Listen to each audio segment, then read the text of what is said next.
எண் 2ல பிறந்தவங்க வந்து சாதாரணமா சந்திரனுடைய ஆதிக்கம் கொண்டவங்க அப்படின்னு சொல்லுவாங்க. அதே மாதிரி பயந்த சுபாவம் உடையவர்கள் அப்படின்னு சொல்லுவாங்க.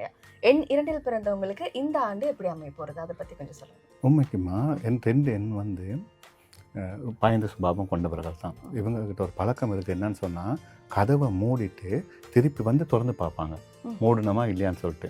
சல்லியை கொடுத்துட்டு திருப்பி கொடுத்தோமா இல்லையான்னு அந்த சிந்தனை தெளிவாக இருக்காது. இவங்களை சொல்வது கற்பனை கதாநாயகர்கள்னு சொல்லிட்டு. இப்போ சந்திரன் இரவுல ஒளியை தரும், சூரியன் பகலில் ஒளியை தரும். அப்போ சூரியன், 2 வந்து சந்திரன். இவங்களோட செயல்திறன் எல்லாம் இரவில் தான் கற்பனைகள், கதைகள், இப்படி ஒரு என்ன சொல்கிறது, கற்பனை உலகத்தில் மிதக்கிறவங்க. இதை கொஞ்சம் முயற்சி எடுத்து தன்னம்பிக்கை உருவாங்கன்னா இவங்க மாதிரி சாதிக்கிறவங்க இந்த உலகத்தில் யாரும் இருக்க மாட்டாங்க. அப்போ 2 எண் எடுத்துக்கிட்டோம்னு சொன்னால், பொதுவாகவே பயந்த சுபாவம். அவங்களுக்கு வந்து எப்பயுமே ஒரு பிரச்சனையை எப்படி கையாள்வாங்கன்னு சொன்னால், கடிதம் எழுதி முடிவு காண்றது, இல்லாட்டி மனசால் ஆர்கியூமெண்ட் பண்ணுறது. ஆனால் நடைமுறையில் அப்படி எதுவுமே செய்ய மாட்டாங்க. யாராவது ரொம்ப அதட்டினா பயந்து போய் அவங்களுக்கு சார்பாக நடப்பாங்க. இல்லை அவங்க ரொம்ப தாழ்ந்து போனாலும் இவங்க ரொம்ப வயசு அதிகாரப்பூர்வமாக கதைப்பாங்க. இவங்களுக்கு இறை நம்பிக்கை மட்டும் வந்துட்டா இவங்களை யாராலுமே அசைக்க இயலாது. அப்போ இவங்களோட பலம் இறை நம்பிக்கை, பலவீனம் தேவையில்லாமல் பயப்படுறது. அதாவதுமா காணொலிகளை பார்த்துருக்கீங்க தானே, வண்டி ஓடையில் நடுவில் நிறைய தண்ணி இருக்க மாதிரி இருக்கும், ஆனால் கிட்ட போய் பார்த்தா தண்ணி இருக்காது. நடக்காத விஷயங்கள் நடக்கிற மாதிரியும் அவங்க அப்படி செஞ்சுருவாங்க, இவங்க இப்படி செஞ்சுருவாங்க.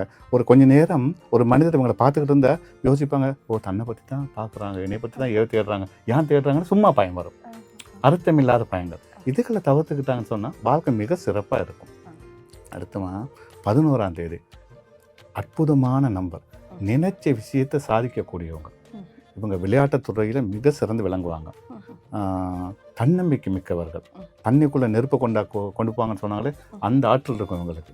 தெளிவான முடிவுகள் எடுக்கக்கூடிய ஆற்றல்கள், நிலைச்சல் அடையக்கூடிய ஆற்றல்கள். இவங்களுக்கு வழிகாட்ட நல்லா இருக்கணும்.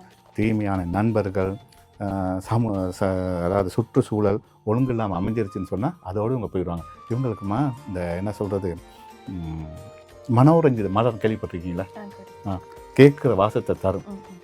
அது மாதிரி யாரோட பழகுறாங்களோ அவங்களோட குண இயல்புகளை எடுத்துக்கொள்வாங்க. அப்போ அது இவங்களை பெற்றோர்கள் இந்த 11ஆம் தேதி பிறந்தவங்களை நல்லா வளர்த்தாங்கன்னு சொன்னால் சமூகத்துக்கு சேவை செய்யக்கூடிய இனி இல்லாத ஒரு நல்ல மனிதர்களாக இருப்பாங்க. அடுத்து 20ஆம் தேதி அழுத்தமானவர்கள். மனசில் என்ன இருக்குது, இவங்க என்ன நினைக்கிறாங்க, என்ன சொல்கிறாங்க, ஒன்றுமே புரிஞ்சுக்கல இயலாது. ஆனால் திட்டம் போட்டு செயலாற்றக்கூடிய வல்லமை படைத்தவர்கள். அடுத்து 29 இவங்களை தாம பிடிவாத காரணம் சொல்லணும். இந்த 2ஆம் நம்பருக்கு ஏற்ற நம்பர் அது தான். இவங்க தான் அந்த பிடிவாதம். சரியா, சண்டை போடுறதில்ல. ஏன் சண்டை போடுறான்னு அவங்களுக்கே தெரியாது. ஒரு இயல்பாகவே அந்த குணம் இருந்துக்கிட்டு இருக்கும்.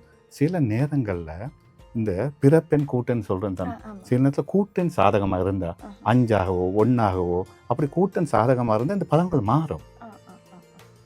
இது வந்து ஒரு பேசிக்கான பலன் தான். இப்போ இவங்களை பொறுத்த வரைக்கும் இந்த ஆண்டு வெற்றியை தரக்கூடிய ஒரு நல்ல ஆண்டு.